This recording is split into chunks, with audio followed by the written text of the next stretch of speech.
UGC के कानून का यूजीसी का कानून भेदभाव करने वाला है। बड़े मुश्किल जो हिंदू समाज एक हुआ था, राम जन्मभूमि आंदोलन जो हिंदू समाज एक हुआ था, इस कानून के द्वारा मुझे बढ़ता हुआ लगा।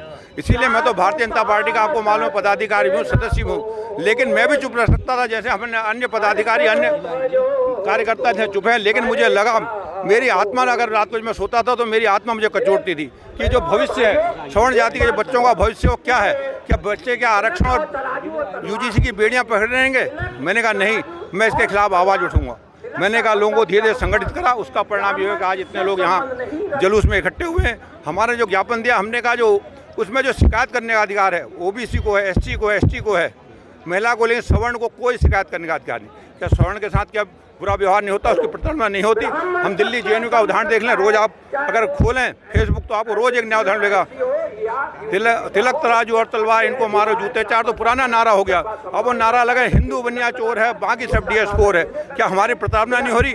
अगर हम किसी से कुछ कहते हैं तो वो है, लेकिन वो कहें ओ ठकुरा, ओ ब्राह्मण, तो क्या हमारी प्रताड़ना नहीं है? हम कहते हैं इसको भी उसमें शामिल करना चाहिए, इसके लिए भी दंड होना चाहिए। दूसरा जो है कि जो शिकायत है, शिकायतकर्ता के गलत करने पे उसको कोई सज़ा नहीं है। मैं झूठी शिकायत करता हूँ, 24 घंटे अंदर एक्शन होता है, उसके बाद 15 घंटे जांच होती है, तब तक तो अपन ने जेल में काटा है, मेरे ऊपर तो कलंक लग गया, मैं क्या करूँगा? झूठी शिकायत वाले को दूना दंड होना चाहिए। अगर मुझे 3 साल की सज़ा मिल सकती है तो उसी प्रावधान में झूठी शिकायत वाले 6 साल की सज़ा होनी चाहिए। तब वो डर के हमारे शिकायत तब करेगा जो सही होगी। तीसरा प्रधान तो मैं कोई अलग नहीं रहा। अगर आप लोग सब कॉलेज के छात्र होंगे, आपने देखा सब एक थाली में खाते हैं, एक साथ बैठते उठते हैं।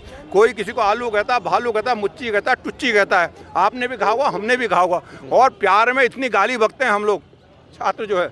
अगर वो गाली कोई बाहर दे तो कहेगा गाली बक रहा है। लेकिन अब क्या है, अगर मैंने वीडियो बना लिया, दे दिया, मैं तो मजाक कर रहा हूँ और मेरे जेल हो गई।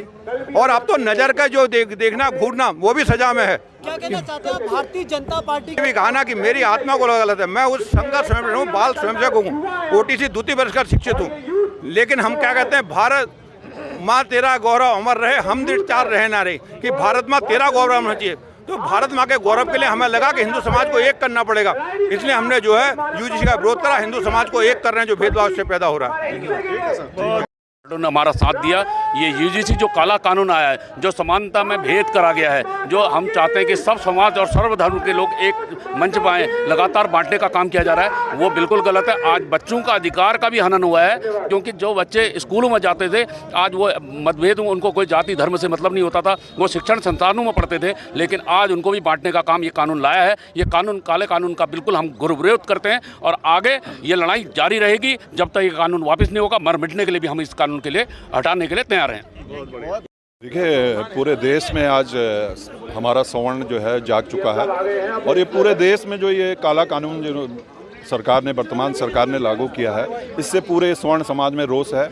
और सवर्ण समाज चाहता है, देखिए पूरे देश में पहले हिंदू हिंदू करके अपनी सरकार बनाई, उसके बाद जो है हिंदू को ही बांटने का काम इस सरकार के द्वारा किया गया।